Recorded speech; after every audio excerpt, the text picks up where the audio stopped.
अस्सलाम वालेकुम स्टूडेंट, आज हम बजट कंस्ट्रेंट पढ़ेंगे। My name is Mohammad Umar Zahid और लास्ट हम क्लासेस में हमने इंडिफरेंस कर्व और उसकी प्रॉपर्टीज़ पढ़ा था। अब हम बजट इस लेक्चर में हम बजट कंस्ट्रेंट पढ़ेंगे और देन फिर हम इन दोनों को कंबाइन करेंगे।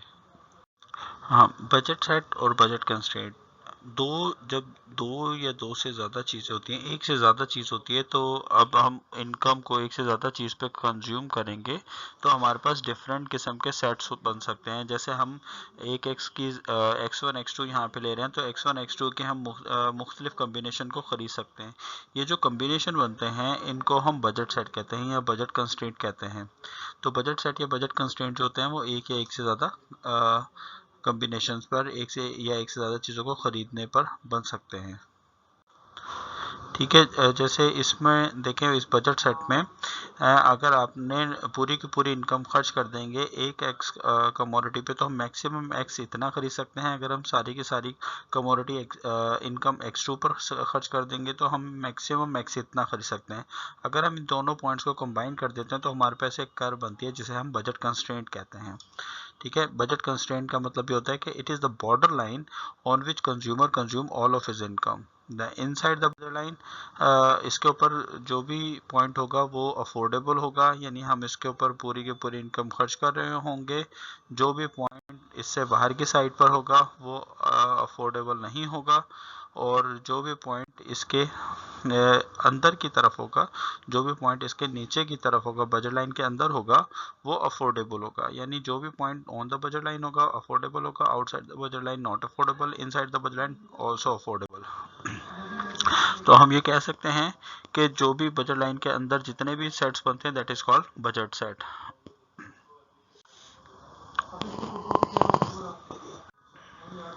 अगर मैं बजट कंस्ट्रेंट का देखूं, एक्स का स्लोप देखना चाहूँ तो एक्स के p x of x plus p y of y को अगर हम कंपेयर करेंगे तो ये हमारे पास आपके पास स्लोप बन जाएगा। फिर इसी तरह से बजट कंस्ट्रेंट जो है x2 का स्लोप जो होगा, अगर मैं x2 लेना चाहूँगा तो मेरे पास ये उसकी वो बनेगी।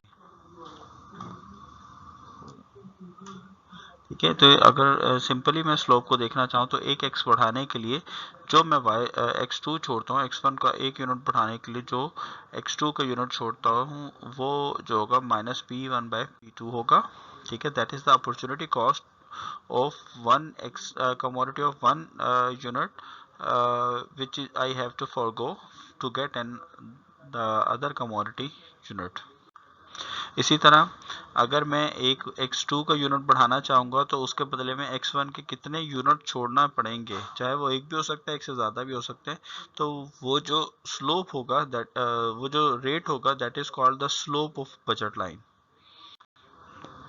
बजट सेट या कंस्टेंट इनकम प्राइसेस चेंज, कि अगर आप इनकम चेंज हो जाती है, प्राइस चेंज हो जाती है, तो बजट सेट्स पर क्या इम्पैक्ट पड़ता है, इस चीज़ को अब देखते हैं। How do the budget set and the budget constraint changes as the income of M increases या डिक्रीज होती है, तो उसका बजट पर क्या इम्पैक्ट पड़ता है। तो पहले हम सबसे पहले केस देखते हैं कि अगर इनकम इंक्रीज होती है तो फिर बजट सेट पर क्या इम्पैक्ट पड़ता है। तो जब हमने देखा the green color is the green shaded color is the income sets या budget sets before the increase in income. जब इनकम इंक्रीज हो गई तो उसकी अफोर्डेबिलिटी बढ़ जाती है। जो ब्लू सेट है इसके अंदर ऐड हो जाएगा। जो अब नई बजट लाइन बनेगी वो आपकी जो अपर लेवल की होगी that is the budget line. जो न्यू बजट लाइन है वो शिफ्ट आउटवर्ड होगी but it is parallel to the original budget line. इसी तरह से अगर इनकम कम होगी तो बजट लाइन शिफ्ट डाउनवर्ड हो जाएगी। बजट लाइन में जो पहले की निस्बत कम खरीद सकेंगे, तो if income decreases then budget line shift inward but it is parallel to the original.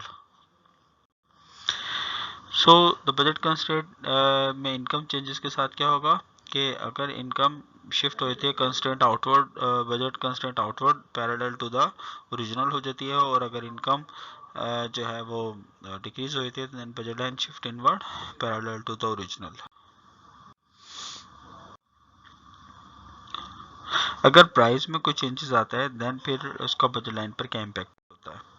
Like for example this is your initial budget line, जिसमें हम MP1 और MP2 दो पॉइंट दे रहे हैं। अगर प्राइजेस कम हो जाती हैं, प्राइजेस ऑफ X1 कमोडिटी कम हो जाती है, तो बजट लाइन मूव्ड आउटवर्ड हो जाएगी, बजट लाइन बाहर की तरफ मूव हो जाएगी। यानी अगर आप पहले बजट लाइन आपके पास ये थी, प्राइजेस ऑफ X कम हो गई, देन अब आप X की ज़्यादा चीज़ें खरीद सकते हैं, तो लिहाजा बजट लाइन जो है वो मूव्ड आउटवर्ड हो जाती है। ठीक है। इसी तरह से अगर आपको कोई फूड स्टैम्प मिल रही होती है, कोई एक चीज़ फ्री में मिल रही होगी, तो उसका बजट लाइन पे किस तरह से इम्पैक्ट शो करेंगे। अगर आपके पास फूड स्टैम्प मिल जाती है, हमें कोई भी चीज़ हम इसमें हमने एक्स कमोडिटीज़ पर फूड लिया हुआ है और जबकि वाई कमोडिटीज़ पर अदर गुड्स ली हुई हैं। अगर हमें कोई फ्री की फूड्स मिल रही होती हैं कहीं पे, जैसे ड्यूरिंग रमज़ान वगैरह या कोई वॉर के सीज़न में क्या होता है कि कुछ एक स्पेसिफिक फूड जो होती है वो कंज्यूमर्स को फ्री दी जाती हैं। ठीक है, सिर्फ लेकिन वो एक स्पेसिफिक गुड दी जाती है, इसके इनकम नहीं दी जाती। तो अगर आपको इस तरह की कोई पोजीशन होती है कि फ़ूड आपको फ्री में मिल रही है 40 रुपीज़ की, तो उससे आपके बजट लाइन पे क्या इम्पैक्ट पड़ेगा। तो यहाँ पर देखें, अगर आपको फूड मिलती है तो फूड की वजह से क्या होगा कि जो आपका ये 100 के बाद बजट लाइन बननी थी, वो 100 के बाद 40 तक पैरेलल टू द फूड आ जाएगी। देन फिर आपके पास बजट लाइन की तरह ही नेगेटिव स्लोप होगी और उसका स्लोप रिमेन द सेम रहेगा जो पुराना स्लोप था। उस स्लोप में कोई चेंजिंग नहीं आएगी, स्लोप वही रहेगा और आपकी बजट लाइन शिफ्ट आउटवर्ड हो जाएगी। अगर इसी फूड स्टैम्प प्रोग्राम में जो हमें फूड का मिसाल के तौर पे जो फूड एक्स्ट्रा मिले थे, उसको अगर हम ब्लैक मार्केट में सेल आउट कर देते हैं, तो ब्लैक मार्केट में सेल आउट कर देते हैं तो वो हमें यानी अब हमारी बजट लाइन जो है वो इतना हिस्सा जो ये सेक्शन है, ये सेक्शन हमें एक्स्ट्रा मिल जाएगा, हमारी बजट लाइन में एक्स्ट्रा रिसीव हो जाएगा।